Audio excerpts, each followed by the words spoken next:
O meu privilégio agora é de apresentar para vocês o nosso próximo palestrante, que é o professor Alejandro Maite, da Universidade de la República em Montevideo, no Uruguai. Além de ser um grande pesquisador na área de neurociência cognitiva, psicologia cognitiva, com inúmeras áreas de interesse, incluindo a cognição numérica, o professor Alejandro Maite é um típico, genuíno gaúcho do Uruguai. Tá? O assunto que ele vai abordar conosco é extremamente interessante. Não sei se vocês sabem, mas no Uruguai eles têm um projeto chamado Ceibal, que consiste em propiciar acesso a todas as crianças de idade escolar à internet através de um computador ou através de um tablet. Mas adianta muito pouco, né, você disponibilizar isso para as crianças fora, né, sem ter um conceito didático, pedagógico que fundamente isso. Então, o Alejandro vai falar para nós de um projeto muito bacana sobre o uso desses sistemas, essa tecnologia informática no desenvolvimento de habilidades matemáticas. Aproveitem, divirtam-se, aprendam bastante. Hello, everybody. My name is Alejandro Maite. I'm from Uruguay. I work in numerical cognition in the Faculty of Psychology in Universidad de la República in Uruguay.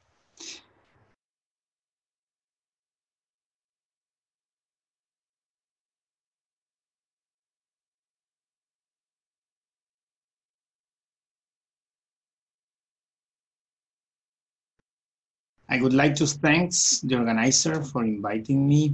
It is really a pleasure for me to be here. Well, to be here virtually, but to be here anyway.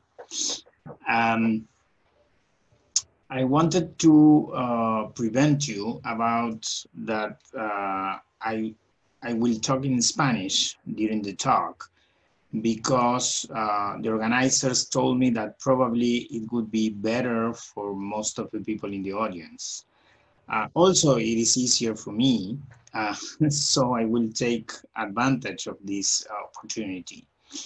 I will try to speak slowly, and hopefully I will be available for answer questions if there are after my talk.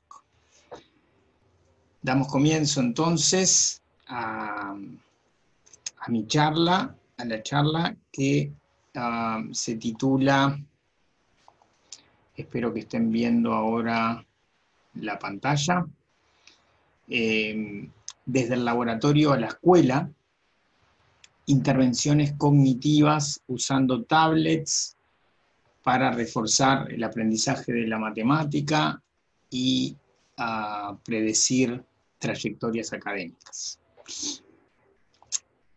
Esta charla va a tener tres grandes partes. Primero voy a hacer un pequeño contexto de cómo surge esta investigación, esta línea de investigación, y cuáles son nuestros colaboradores implicados en ella. Luego voy a contarles un poco, brevemente, la investigación, la intervención que hicimos aprovechando el plan Ceibal, que es el plan One Laptop per Child que tiene Uruguay, implementado en un 100%.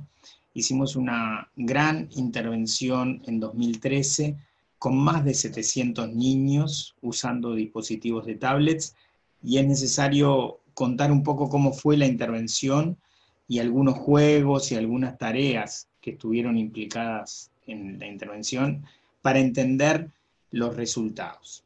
De todas maneras, mi idea no es quedarme en los resultados, ya que este es un trabajo, como verán, que ya tiene unos años, y hay bastantes publicaciones al respecto, y me parece que en ese sentido es más interesante pasar a la línea de investigación actual que estamos desarrollando a partir de este trabajo, que tiene la intención de meternos adentro de la clase, si así se puede decir, y entonces trabajaremos sobre la posibilidad de identificar aquellas cosas que son importantes para los maestros a la hora de poner la nota, a partir de nuestras tareas cognitivas que realizamos en el 2013.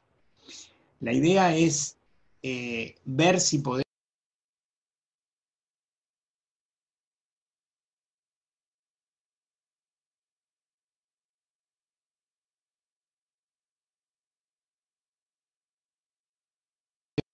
podemos utilizar los aspectos matemáticos en primero de escuela, medido en niños muy pequeños, de 6 años, como predictor de lo que va a ser su trayectoria académica general. Y a partir de esa idea, vamos a mostrarles que efectivamente se puede predecir bastante bien el futuro académico de los niños a partir de la medida de habilidades cognitivas específicamente relacionadas con la matemática cuando tienen 6 años en primero de escuela. Al final dedicaremos unos minutos a las conclusiones, o más bien cuáles son las líneas futuras de trabajo que esta línea está desarrollando. Comenzamos. Bueno, ¿cuál es el comienzo de todo esto? Esto en realidad comienza en el 2013, en una charla que me tocó dar en la Escuela de Neurociencias, en la Escuela de Ciencia Cognitiva y Educación, que se organizó durante varios años en Sudamérica, a partir de un financiamiento de la Fundación McDonald. Este soy yo, dando esa charla. La verdad que era la primera vez que nos invitaban en el 2013, justamente en Brasil, en Bahía. El organizador fue Siddhartha Ribeiro. Y yo estaba muy nervioso, claramente. Tenía muy poca experiencia en trabajos de matemática. Mi background es fundamentalmente percepción, y por lo tanto mi charla fue más bien especulativa sobre las cosas que se podían hacer con el plan Ceibal en cuestiones de educación. Después de la charla, se me acercó esta señora que claramente yo conocía de haberla leído, es Elizabeth Spelke, a decirme que le parecía muy interesante las cosas que había planteado y que quería recomendarme que me conectara con este señor, Justin Halberda, de la Universidad Johns Hopkins, a quien seguramente le interesaría mucho mi trabajo y la posibilidad de colaborar con el plan Ceibal. Se podrán imaginar cuál fue mi alegría, digamos, al poder conversar directamente con Elizabeth Spelke, con la cual por suerte hoy mantenemos una relación muy fluida de colaboración, y de hecho estamos iniciando un proyecto que ojalá pueda comentarles al final alguna cosa, en el que creo que ayer Crisi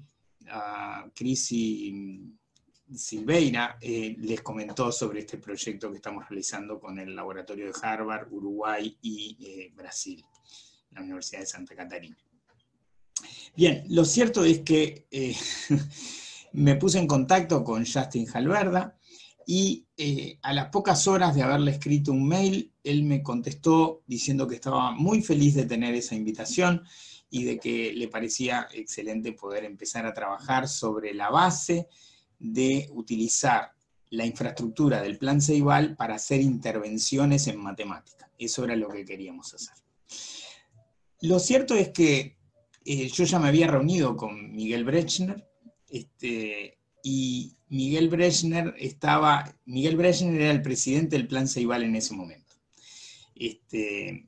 Estaba impulsando el hecho de usar tablets en las escuelas en vez de laptops. Esto era totalmente innovador en 2013, prácticamente no había tablets, y por lo tanto era un salto al vacío en un sentido. En la conversación con Brechner yo le planteé la posibilidad de hacer intervenciones en una cosa que en aquel momento parecía todavía bastante innovadora, que era la posibilidad de entrenar en sistema numérico aproximado a los niños pequeños como manera de reforzar su capacidad simbólica en términos de matemáticas, su capacidad para el manejo simbólico de los números. Increíblemente Miguel me dijo que le parecía bien y nos dio acceso a toda la infraestructura y posibilidades del Plan Ceibal. Sin duda, un hito para el Ceibal, por lo que entiendo, ya que a partir de este estudio siguieron haciendo cuestiones de investigación que en ese momento todavía eran raras, y para nosotros, que nos permitió hacer un trabajo que evidentemente todavía hoy nos da ideas de cosas nuevas a investigar.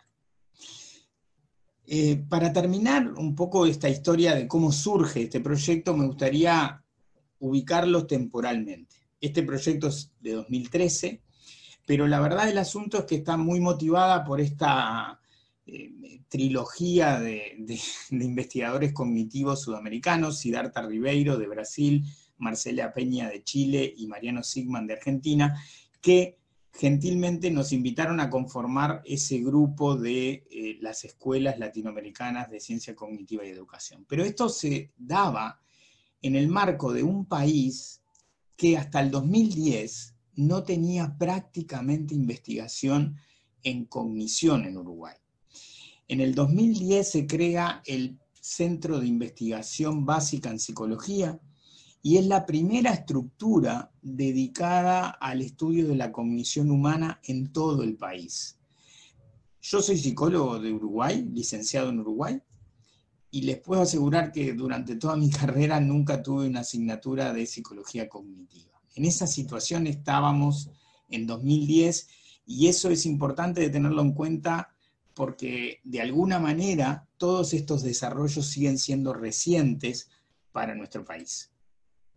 Lo cierto es que este conglomerado de gente un poco loca se anima a plantearnos empezar a hacer estudios juntos.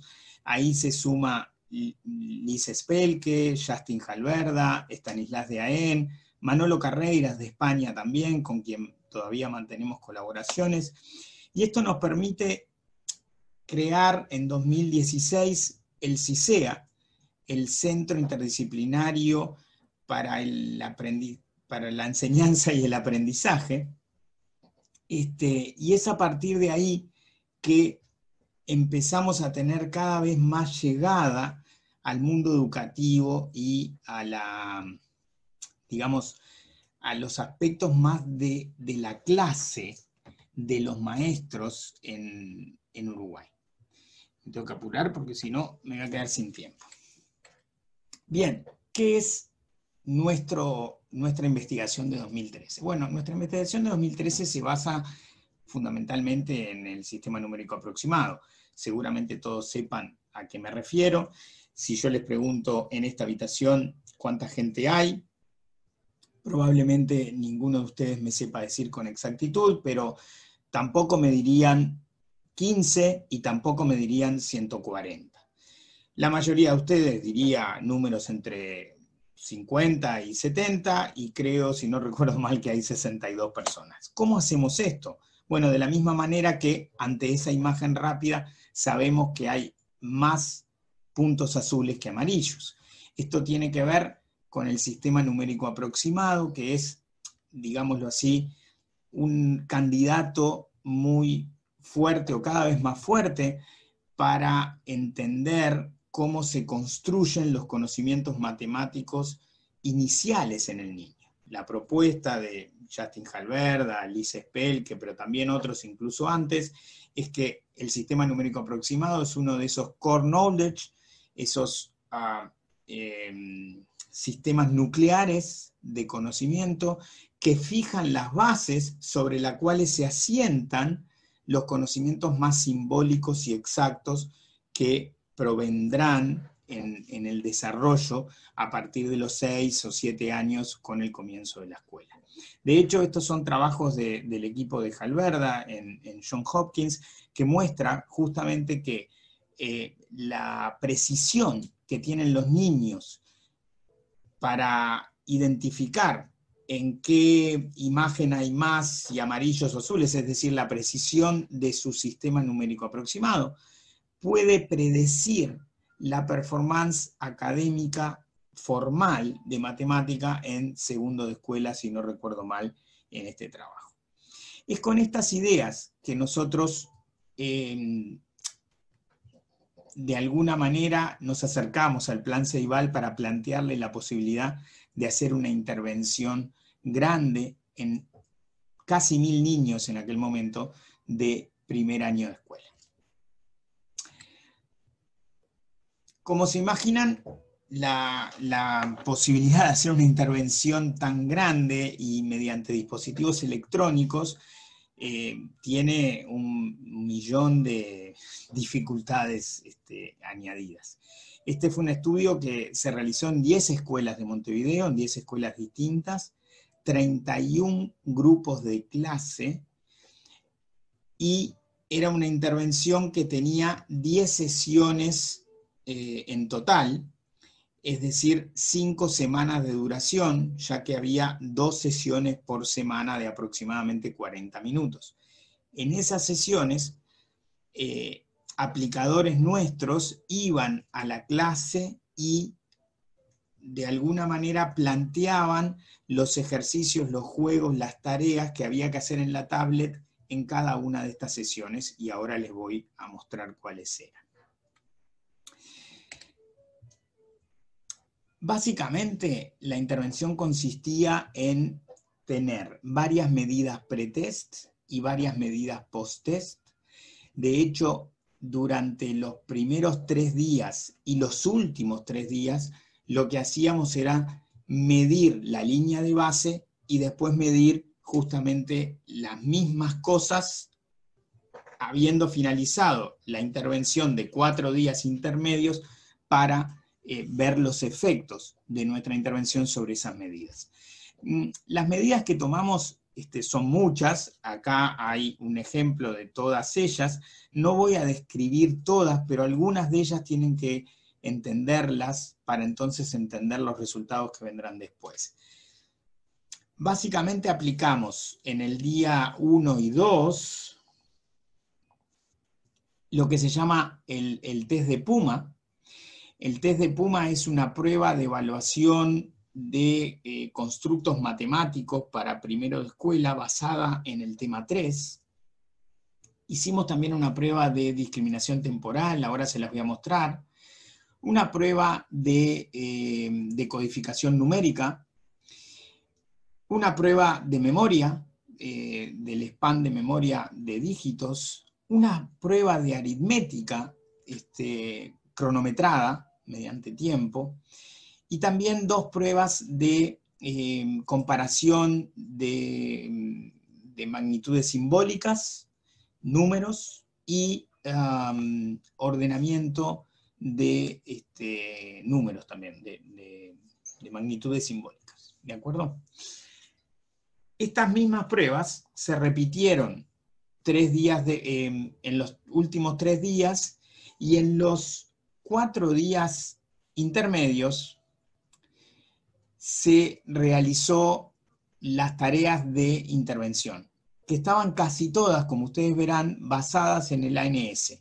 Algunas tenían que ver con la línea numérica, etcétera, pero todos los días de la intervención había al menos una tarea aproximada de sistema numérico aproximado.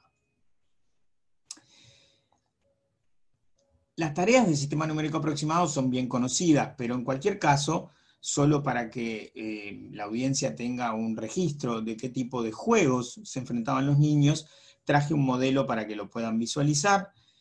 El niño se enfrentaba en la tablet a este tipo de patrón y tenía que indicar con su dedo en dónde había más puntos en cada vez. Esta tarea tenía feedback, pero no todas tenían feedback. En el día 1 y en el día 10 aplicamos la prueba Puma, que para que ustedes tengan una idea, tiene ejercicios de este estilo, ejercicios clásicos basados en tema 3, donde... Arrastra las cartas hasta el niño para formar el puntaje que tuvo. Si querés devolver una carta, arrastra desde el casillero hasta el niño. Cuando estés seguro de tu respuesta, toca la flecha roja.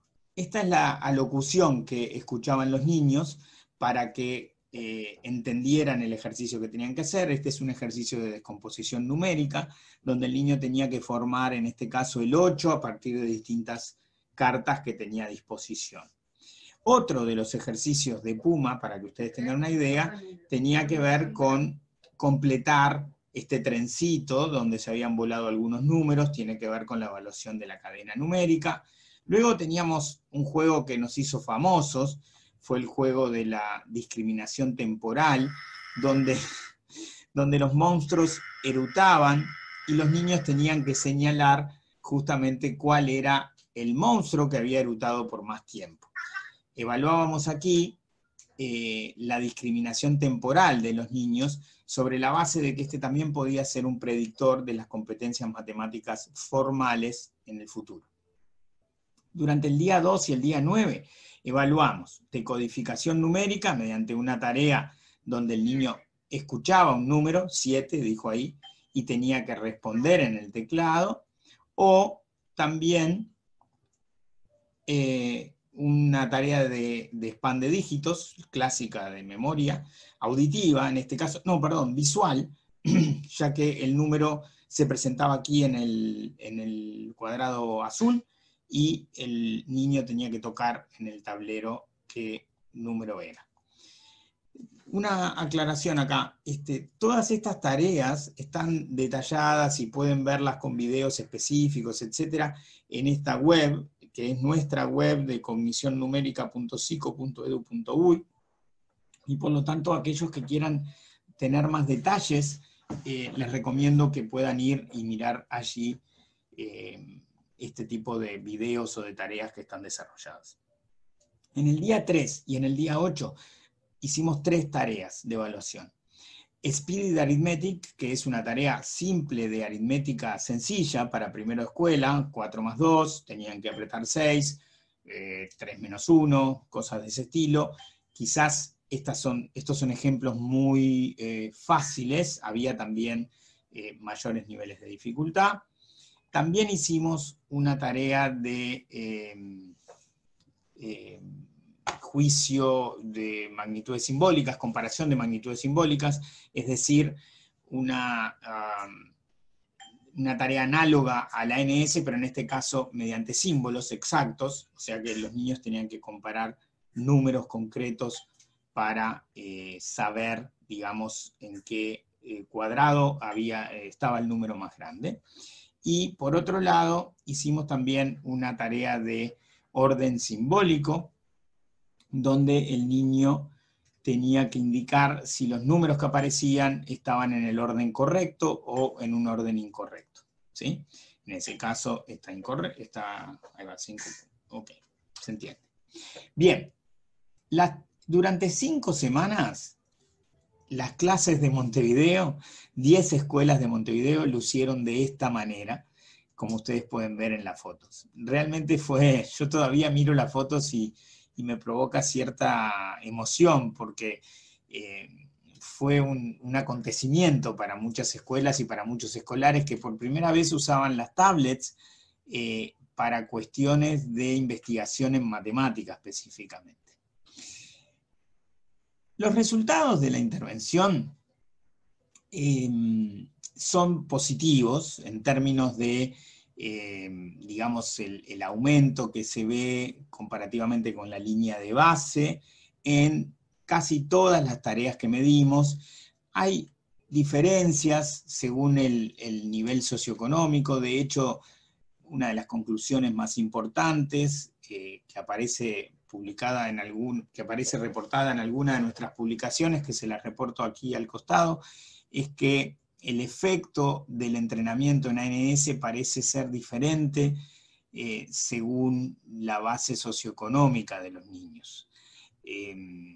Uruguay tiene un sistema donde están categorizadas las escuelas en distintos niveles socioeconómicos, y en ese sentido pudimos utilizar esa información para comparar aquellas escuelas con niños con alto nivel socioeconómico con escuelas con bajo nivel socioeconómico, y al parecer este tipo de intervenciones podrían ser más útiles en niveles socioeconómicos bajos. En cualquier caso,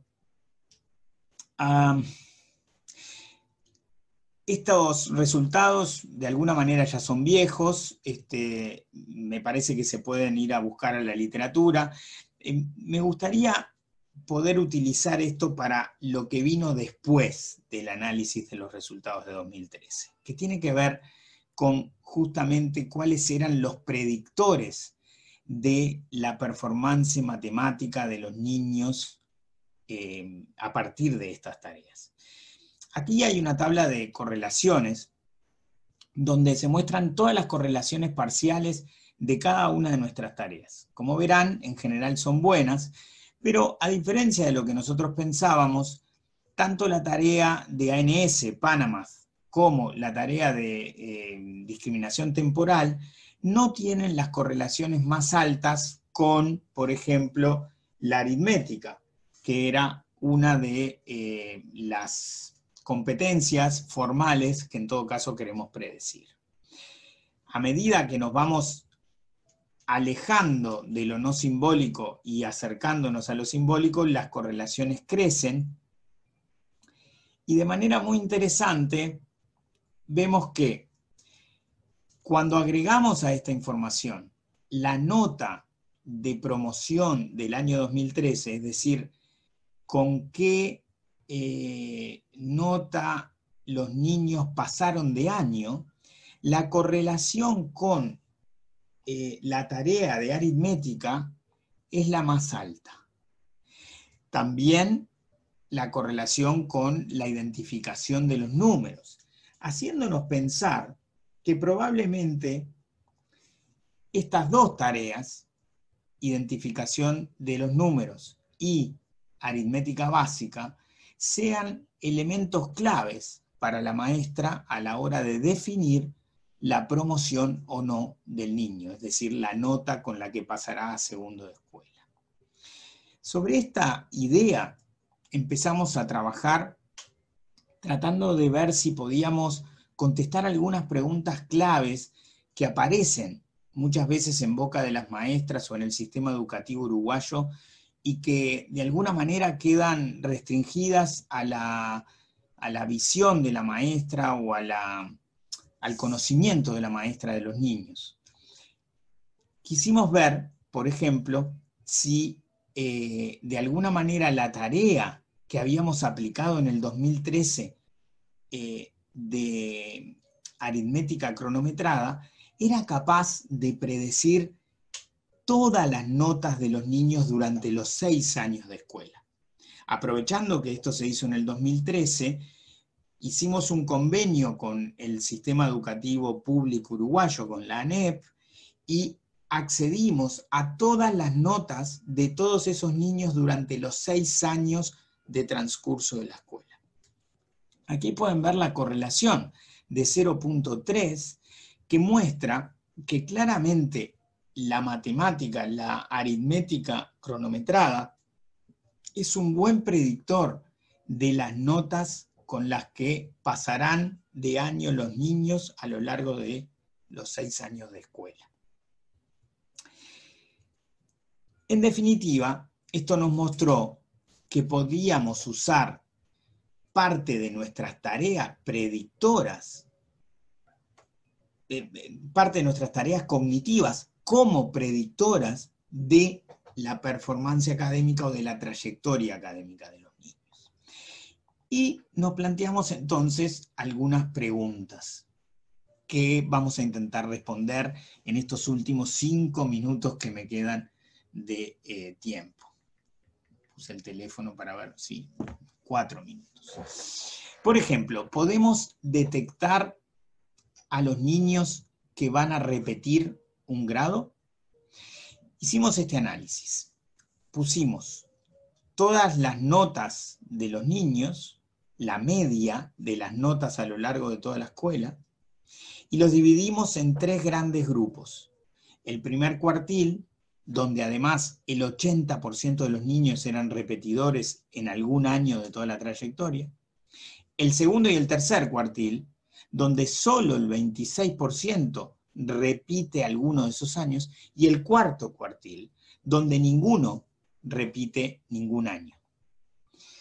Y identificamos esos 3 grupos, y entonces miramos cómo son los puntajes de nuestras pruebas del 2013 en cada uno de esos grupos. ¿Y qué vemos? Vemos que son muy discriminativas. Claramente se diferencian, todas las tareas se diferencian muy claramente si hacemos estos tres grandes grupos.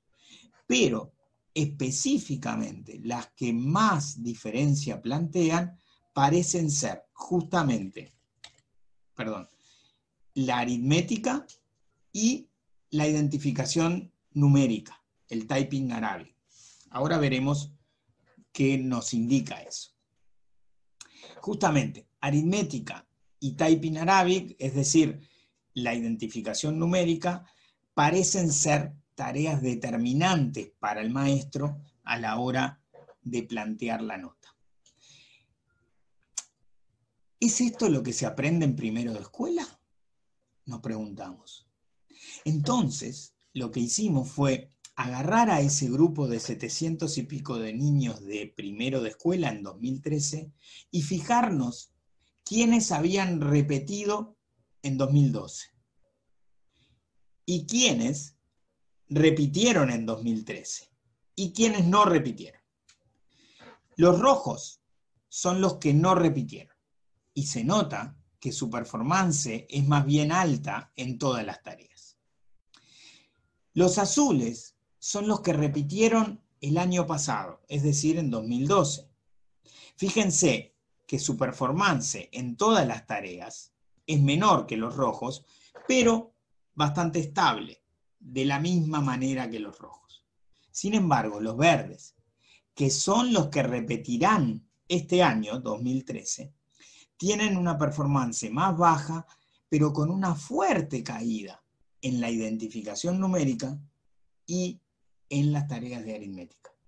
Como si estos dos elementos fueran los que determinan para la maestra que este niño tiene que repetir en primero de escuela.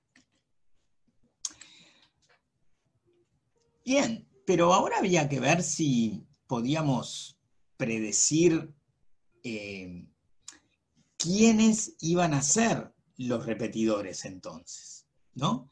Entonces, basados en las notas de primer año, dividimos la muestra en dos grupos, considerando justamente la nota del primer año. Tenemos por un lado los repetidores y por otro lado aquellos que pasaron justito, es decir, los que aprobaron con una nota muy cercana al 6, que es la mínima nota de aprobación.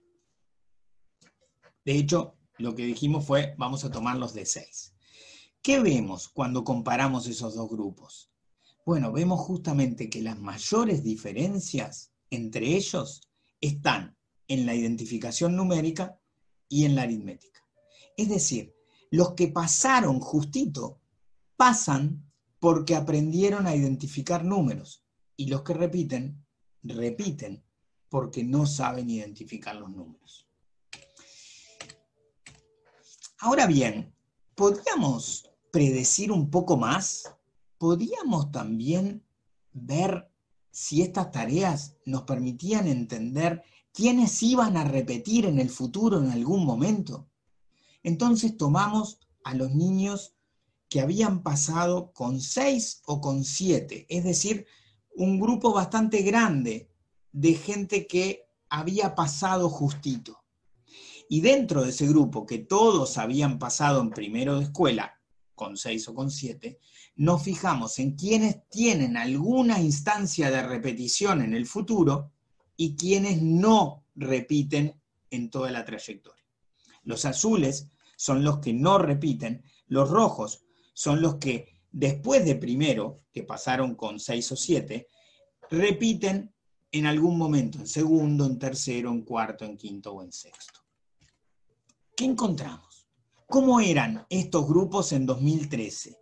¿Qué sabían más y qué sabían menos? Bueno, los que no repiten tienen perfiles muy parecidos, como podrán ver, pero una diferencia importante en la capacidad aritmética.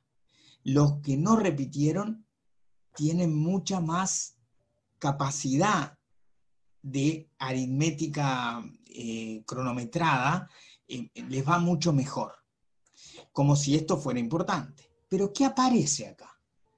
aparece que también tienen una gran diferencia en ANS.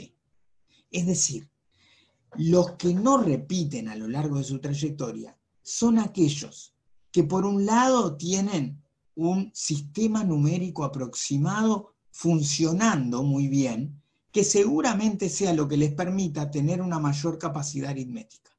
Mientras que aquellos que pasaron en primero, es decir, identifican números y cumplen con los mínimos, pero tienen una debilidad en el sistema numérico aproximado, que se refleja también en una debilidad en su capacidad aritmética, terminan teniendo instancias de repetición futuras a lo largo de la trayectoria académica.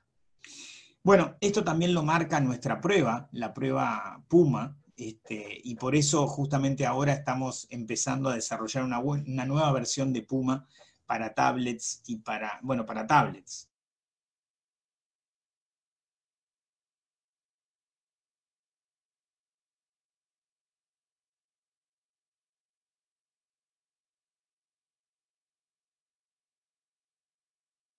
Estamos viendo si a partir de estos datos de actividades cognitivas relacionadas con la matemática, medidas en primero, podemos predecir las trayectorias, todas las trayectorias. Identificamos 5 grupos, de trayectorias diferentes.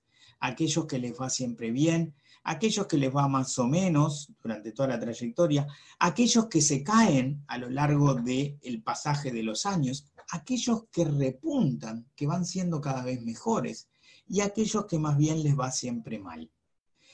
Y ahora estamos viendo cuáles son las competencias matemáticas que tenían en primero de escuela que permiten predecir este tipo de trayectorias. Esta es la tesis de Víctor y ojalá pueda estar publicada a partir de julio o agosto y ojalá puedan de alguna manera leer los artículos que esperemos provengan de este trabajo. Para terminar, ¿cuáles son nuestras conclusiones, nuestros resultados principales? Bueno, creemos que nuestros resultados muestran que realmente podemos utilizar tareas cognitivas en formato de juegos para, de alguna manera, identificar tempranamente a aquellos niños que van a necesitar determinados refuerzos en alguna competencia específica. Por ejemplo, en ANS, por ejemplo, en aritmética, para prevenir de problemas en la trayectoria escolar futura, por ejemplo, instancias de repetición. De alguna manera, desarrollar estos tests, por ejemplo, los tests que permiten medir ANS en la escuela, es un desafío importante. Pensamos que las tabletas no son el único camino.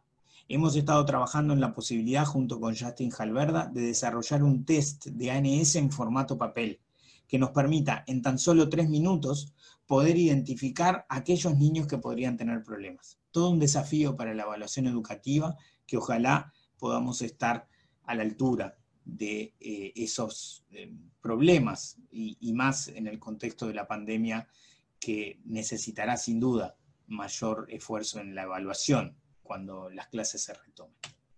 Y por último, una pregunta quizá filosófica que tiene que ver con si realmente la posibilidad de predecir dificultades de alguna manera mediante sistemas automáticos o mediante pruebas administradas por computadora traerá más soluciones que problemas.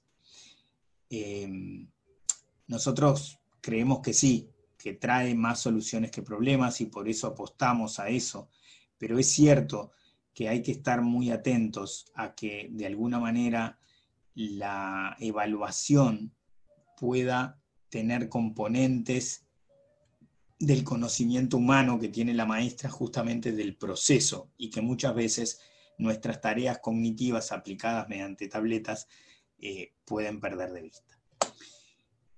Hasta aquí lo que quería contarles. Este es un trabajo, por supuesto, que involucra a todo mi equipo en Uruguay, Dinora de León, Víctor Colésar, Dayana Filipaldi, Nadir Díaz y Nacho Servieri, y quien les habla, que trata de dirigir este grupo y tener algunos resultados que ojalá puedan ser debatidos en este congreso. Muchas gracias.